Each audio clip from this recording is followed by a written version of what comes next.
आज हम बात करेंगे उस इंसान की जिसने हमें आज़ादी दिलाने में अपना पूरा योगदान दिया, जो एक लोकमान्य के नाम से भी जाना जाता है, जिसका मतलब होता है एक ऐसा लीडर जो लोगों के द्वारा चुना गया हो।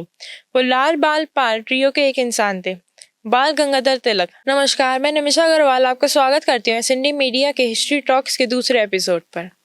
बाल गंगाधर तिलक का जन्म हुआ था 23 जुलाई 1856 मराठी हिंदू ब्राह्मण फैमिली रत्नागिरी में। उनका पहला नाम केशव गंगाधर तिलक था। उनका परिवार 1867 में पूना चला गया था। उनके पिताजी एक स्कूल में अध्यापक थे और बहुत बड़े संस्कृत के स्कॉलर भी। उनके पिताजी का देहांत हो गया था जब वो सिर्फ 16 साल के थे। जैसे हमें ये तो मालूम ही है कि उस टाइम चाइल्ड मैरिज करते थे, वैसे ही उनकी शादी हुई थी तापी बाई से 16 साल की उम्र में ही। तिलक ने अपनी मैथमेटिक्स में ग्रेजुएशन करी डेक्कन कॉलेज ऑफ पूना से 1877 में। वो मैथमेटिक्स में ही पोस्ट ग्रेजुएशन कर रहे थे, लेकिन उन्होंने उससे बीच में ही छोड़ दिया और एलएलबी करने लगे। उन्हें 1899 में अपनी लॉ डिग्री मिल गई गवर्नमेंट लॉ कॉलेज से।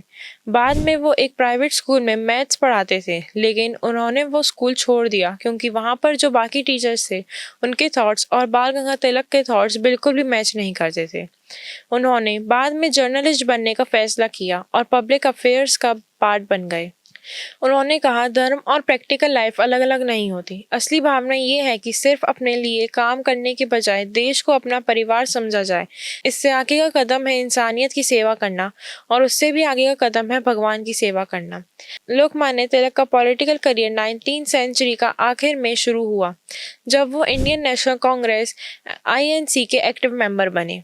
अपनी तेज स्पीचेस और पावरफुल राइटिंग्स की वजह से तिलक जल्द ही अर्ली नेशनलिस्ट मूवमेंट के सबसे प्रमुख लीडर्स में शामिल हो गए।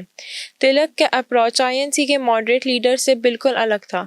जब मॉडरेट लीडर्स ब्रिटिश रूल के अंदर ग्रेजुअल रिफॉर्म्स चाहते थे, तब तिलक डायरेक्ट एक्शन और सेल्फ रूल यानी स्वराज के पक्ष में खड़े थे। उनका फेमस डायलॉग था, Swaraj is my birthright and I shall have it. Self rule के लिए खुलकर बोलने की वजह से तिलक को कई बार जेल जाना पड़ा। उन्होंने अपनी जिंदगी का एक लंबा समय मंडेले जेल बुर्मा में निकाला। ब्रिटिश सरकार उन्हें एक खतरनाक लीडर मानती थी। British writer sir Valentine Chirol ने एक समय तिलक को फादर ऑफ इंडिया अनरेस्ट तक कहा, क्योंकि उनकी सोच और लेखिकाओं ने भारतीयों में आज़ादी की भावना को और ज़्यादा मजबूत किया। लोकमान्य तिलक ने एनी बेसेंट के साथ मिलकर all India home rule league की स्थापना की। एनी बेसेंट का होम रूल लीग इंडिया के ज्यादातर हिस्सों में एक्टिव था।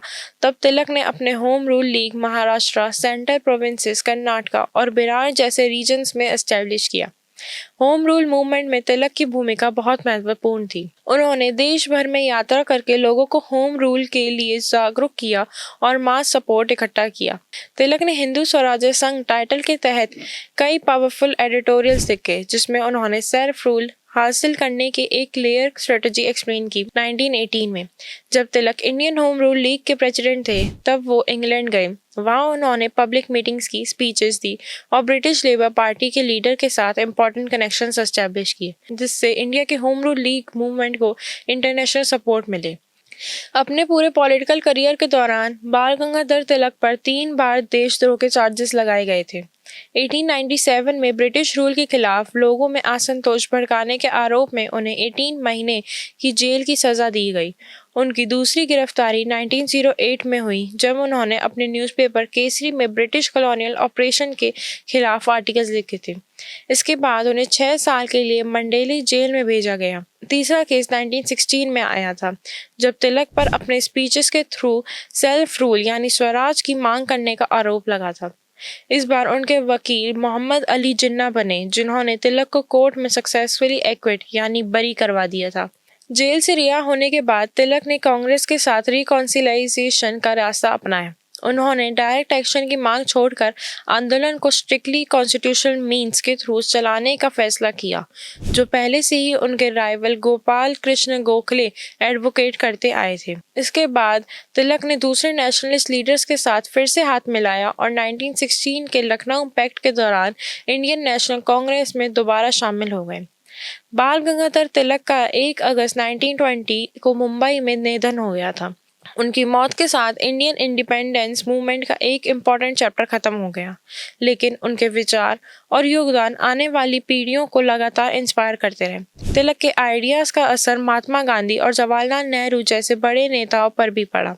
उनकी सोच ने फ्रीडम स्ट्रगल्स को एक स्ट्रॉन्ग आइडियोलॉजी बेस दिया। तिलक के योगदान को याद रखने के लिए 1921 में उनकी डेथ एनिवर्सरी पर महात्मा गांधी ने तिलक स्वराज फंड का अनाउंसमेंट किया।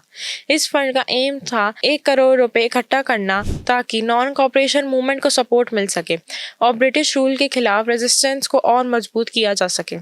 ये फंड और आंदोलन दोनों ही तिलक के एंड्यूरिंग इन्फ्लुएंस और उनकी आज़ादी के लिए दी गई कुर्बानी का प्रतीक थे। ऐसे ही उन्होंने अपना पूरा जीवन भारत को स्वराज दिलाने में निकाल दिया। धन्यवाद।